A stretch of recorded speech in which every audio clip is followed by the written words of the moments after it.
Hello again. I'm going to go ahead and put the Genesis thing that I was working on hold for a little while.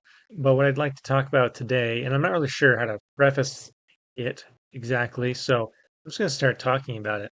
Um, the two political parties that we have, at least in America, it's really just about everywhere. Because I don't like to think about them really in terms of parties. It's like we have Republican and Democrat in the United States, but party designations, they're just names anyway. But what we essentially have is a, quote, progressive, liberal portion of society, and we have a conservative portion of society. And you can think about them in terms of,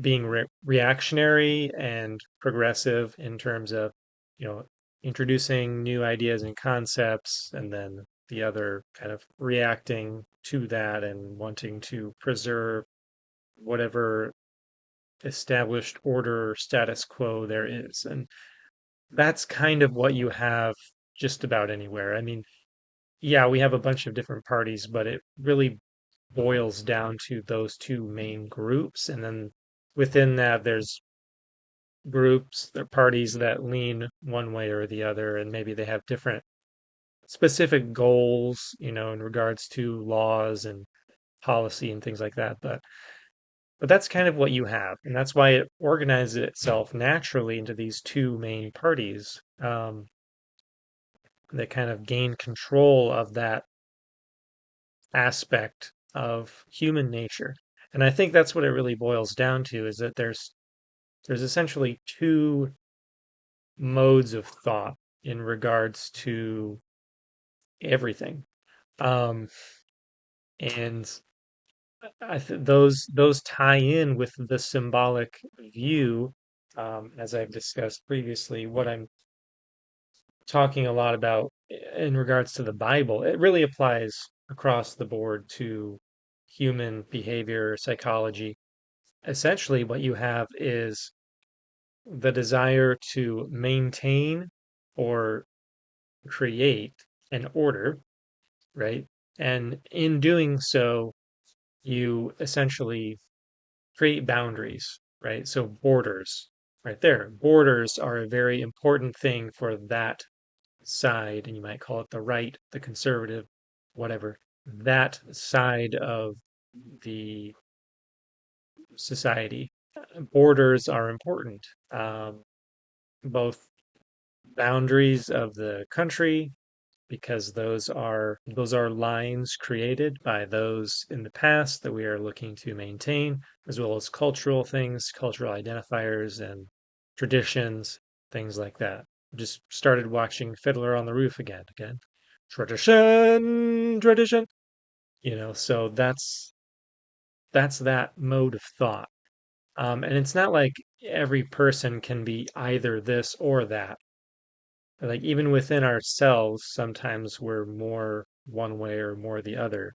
And it seems to actually correlate to the two halves of the brain, um, which we can get into a little bit more. But uh, on the other side of the spectrum, you have that which is open. It's open-minded. It's looking at all possible views and opinions and trying to incorporate them all. So this plays into the idea of the foreigner, the stranger, right? It's foreigners that bring different ideas than the culture that you live in, right? So this idea of the stranger is, if you think about that in terms of our political atmosphere, right? That's like the southern border and saying like, well, either want lots of immigration or less immigration. And it's not like they're like no immigration, right? It's not, no one's really, well, some people are, but virtually no one is saying that, in terms of the Republican Party. It's like just legal immigration, right? Maintain the border, right? Because you can have immigration as long as there's a vetting process and things. But in on the Democratic side, it tends to be like, well, just let them all in, right?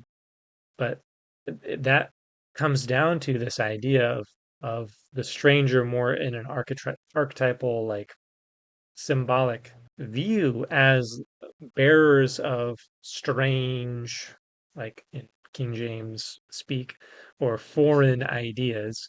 So the conservative mindset, if someone is bringing a new idea, it has to be incorporated. And the immediate reaction to that is suspicion, possibly even fear, because those new ideas and those new whatever, even things, objects, anything that is new has to be incorporated into that system, that organized structure, and it can't always be done, and it can't always be understood immediately.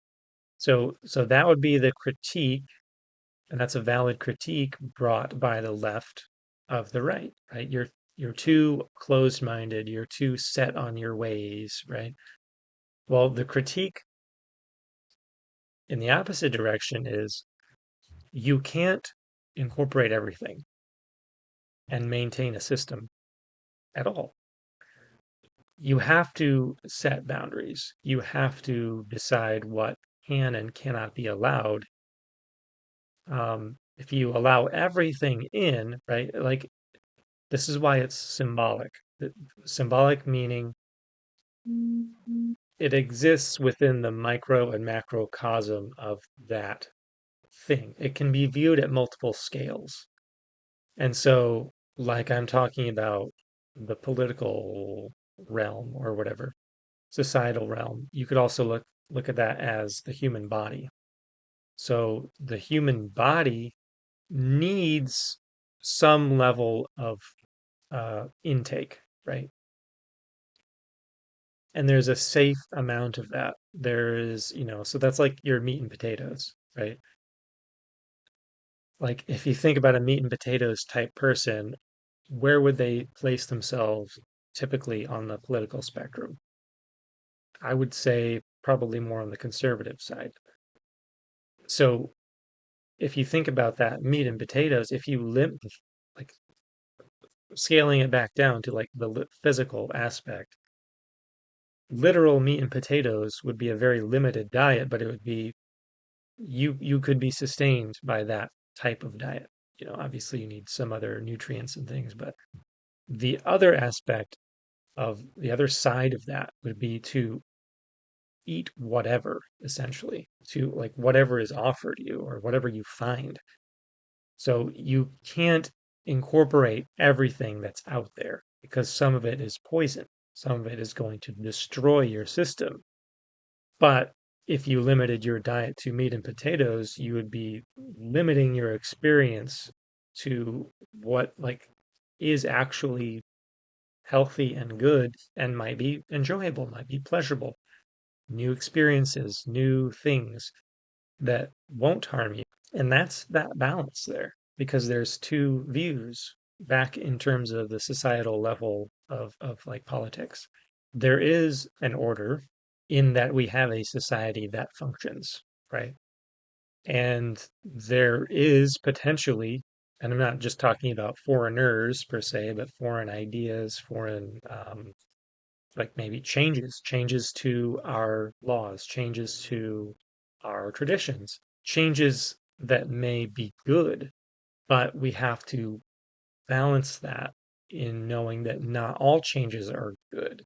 That's kind of where moderates find themselves is holding on to one thing and not letting go of the other. In terms of a society, let's say, the extreme of the right or conservative side would be to exclude everything, basically, everything that doesn't conform to the status quo. And that is, in terms of society, detrimental to that which would be incorporated or might be incorporated because those are people. And so um, those people would be, at the very least, excluded from what benefit the society might offer it or offer them. And tends toward a tyranny of order, very strong military, strong laws, authoritarian leader that can decide at will, basically. So that doesn't, we think of authoritarian leaders as being bad because they usually are. It doesn't necessarily mean that, though. You could have a very strong authoritarian leader that is also, good to its citizens, at least. Again, you have those problems of isolation and exclusion of those that are outside. You could say that that's not good, but those within the society may not notice. So the extreme on the other end of that is kind of, well, there can be authoritarians within that as well, but it's more that they would utilize the ideologies of that side in order to maintain order. It's less so much that they are of that mindset, but that those that are of the liberal mindset are easier to manipulate into complying with things that they don't recognize as being authoritarian because it's easy to mask, and the right does this too. They mask, in they mask their intentions in terms of, strong country is good for our economy, it's good for our citizens and such. But then there's also the authoritarian left, which uses this idea of altruism and welcoming and goodness and humanity, right, to maintain their own sort of order.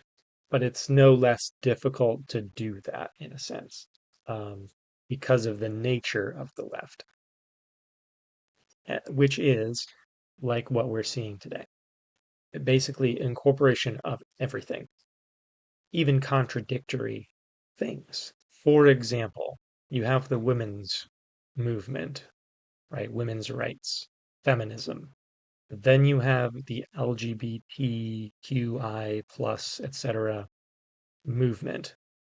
Um, and even within that, there's schism. And if you think about the transgender movement, what is it doing? What is it really doing to the idea of womanhood? What does it mean? What is a woman? That's why that movie, that title, was so clever. And I actually said it many years ago in comments and forums like that. That's the question, right? It's the most obvious question. The question itself undermines the entirety of the idea. Like, what is a woman? And that's why it's so impossible for them to answer, because in answering it, it contradicts their own agenda, but also the agenda of the feminist movement. So the problem here being that feminism, the entirety of its existence, is based on the dichotomy between men and women, right? And saying that women should have equality with men, right? Generally. So, well, then that begs the question, because that's in the definition of what you are. What is a woman? What is a man?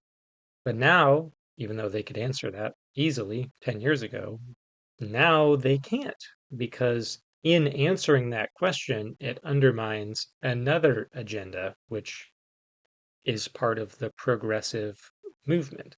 If you say a woman is whoever identifies as a woman, well, the definition can't include the word itself.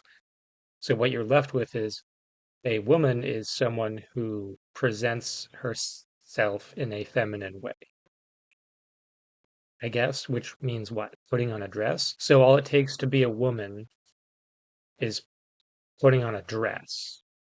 That doesn't mean anything anymore unless you, by implication, have a definition of woman that is contrary to this other definition of woman that you're holding to because of the LGBT thing. Like, so within yourself, you're holding these two definitions that you can't reconcile. That's not going to be good for your psychology. Likewise, the transgender movement undermines the feminist movement by what? You have a transgender person, so a male, as the woman of the year. You have these men dressed up like women out competing all of these women in sports and, being the first, whatever. Anyway, you run into this absurdity where it's like, women are powerful. Women should have this or that right in society. And you're like, who should have this or that right? A woman. What is a woman? Well, and it's like, you should be able to say that's your thing, right? That's the purpose of your movement, of your ideology.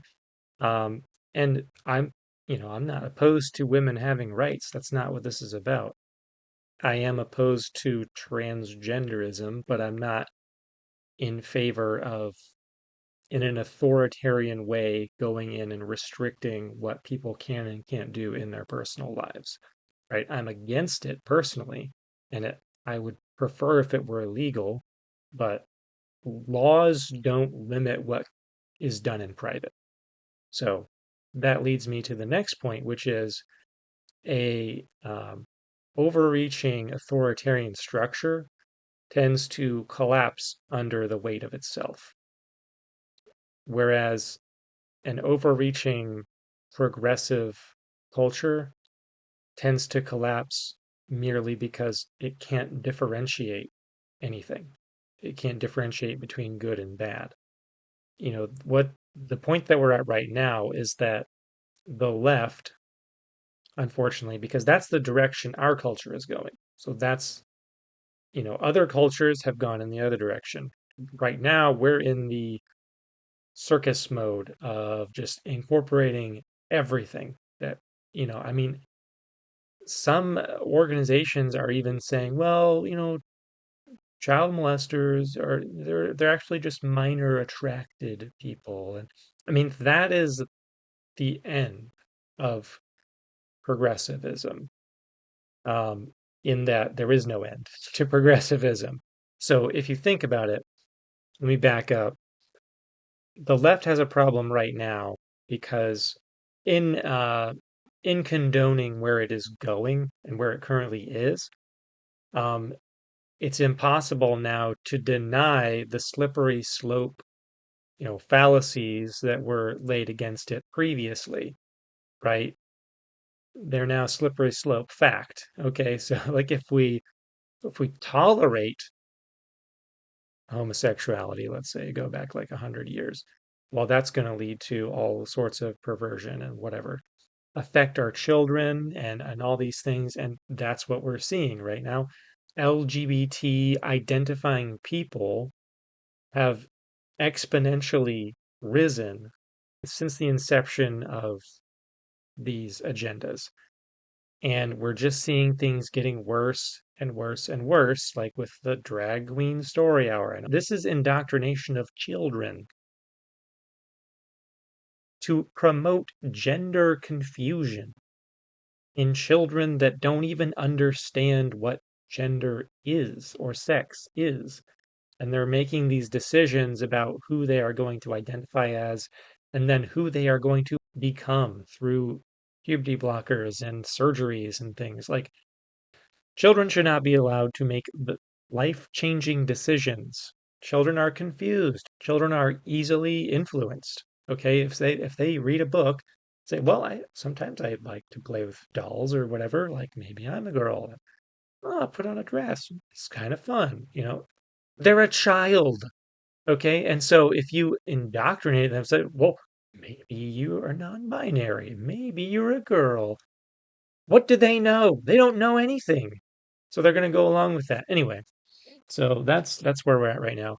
It's terrible. It's disgusting.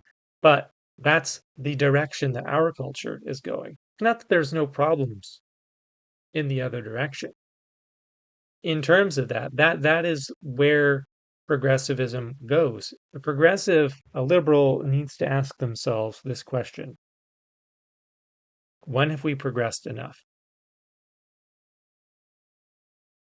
When will there be no more progressives, right? When will we get to a point where we've attained everything socially that we desire and there will be no marginalized group advocating for more rights or more freedom of expression? There will never be. And that's the point. It doesn't stop. So So you can say it's a slippery slope fallacy to talk about pedophiles being accepted in our culture if we start accepting more and more sexual diversity. It's already happening.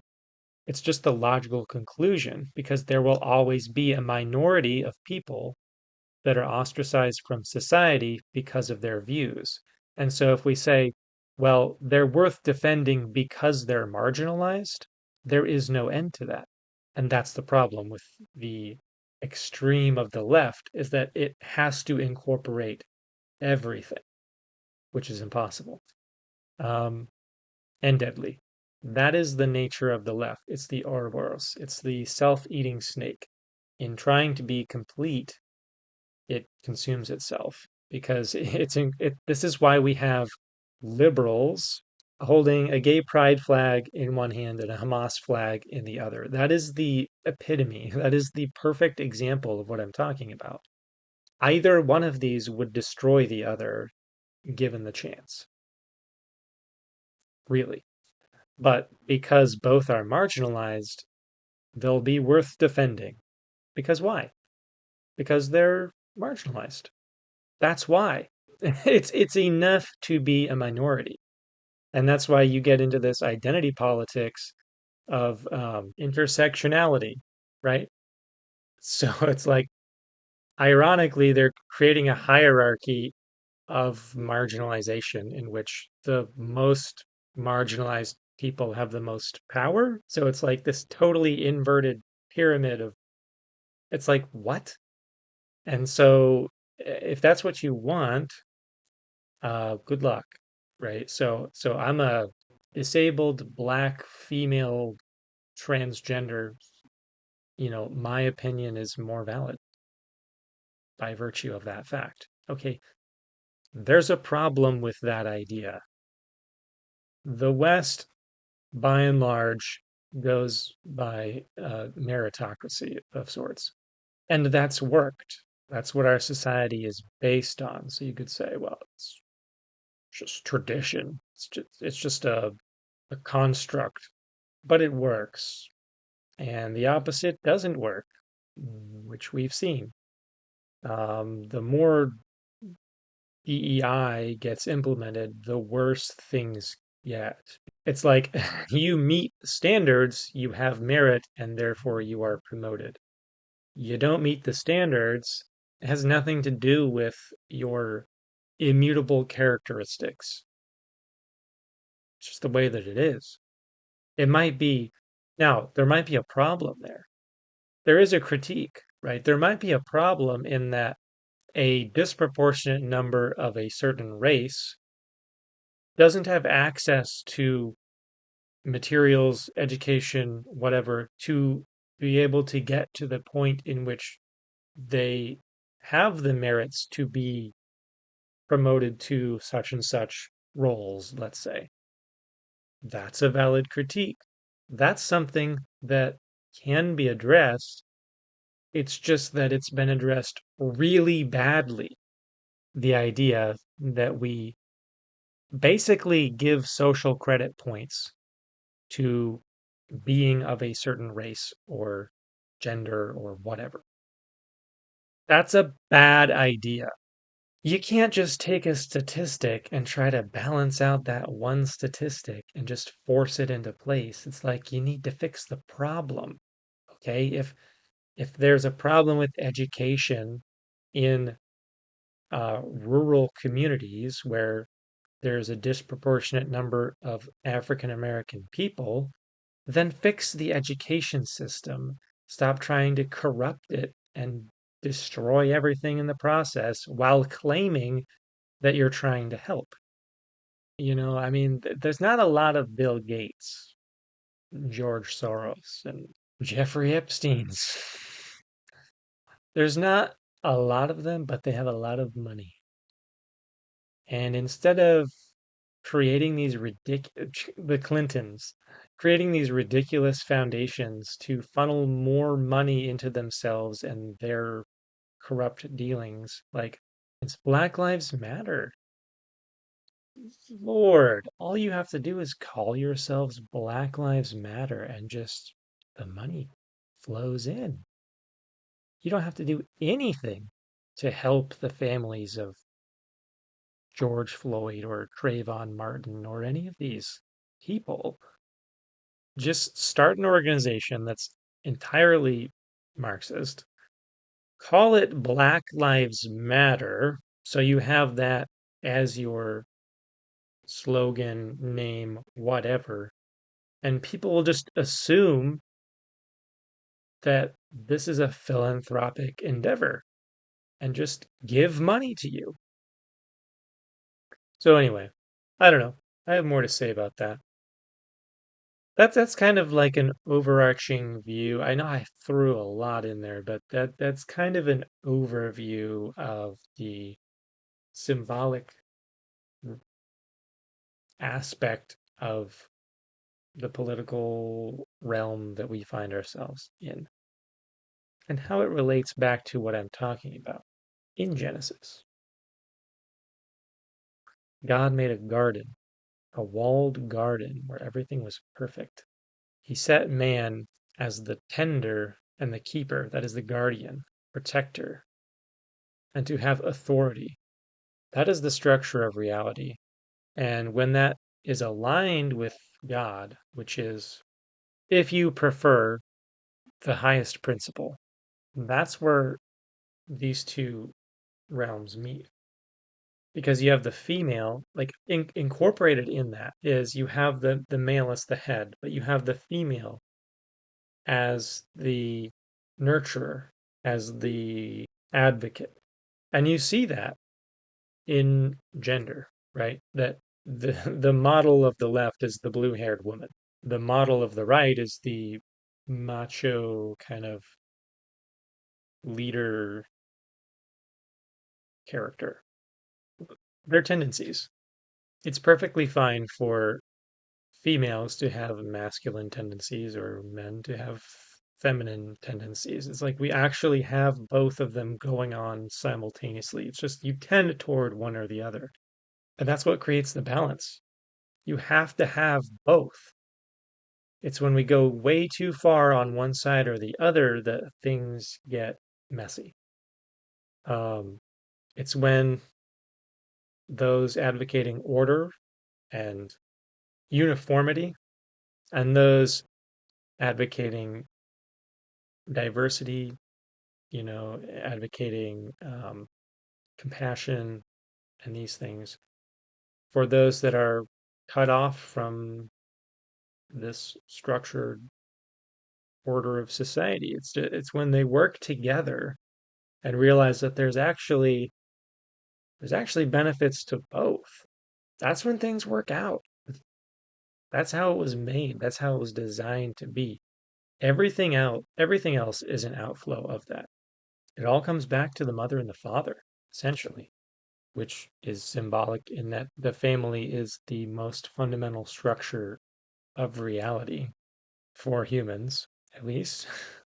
There's a lot of fundamental structures. Family is one of them that I refer to a lot. The feminine, the liberal, the progressive, they need a voice, they need to be heard. The masculine, conservative, orderly type needs to be able to enact the order that it sees fit while considering that which is being brought in by the counterpart. There needs to be a harmony. Right now, we're just seeing more and more of a divide. And it just so happens that there's more of the left, and that's why our culture is going in that direction. Or at least the left is louder and has more money. If you consider Hollywood, the education system, pretty much the government now, uh, like all news media virtually. It's like that's kind of a lot. That's kind of a lot. And so that's not necessarily a majority of population, but that's where our culture is going. And because of the absurdity of so much of that, there's an even stronger opposition and reaction to it. We saw a greater divide when with the advent of social media, um, for better or worse. Anyway, this video is probably going to be too long as it is. Go ahead and end it there. So, anyway, catch you next time. Please enjoy your comments, and please like, subscribe, share, all that jazz. Have a good one.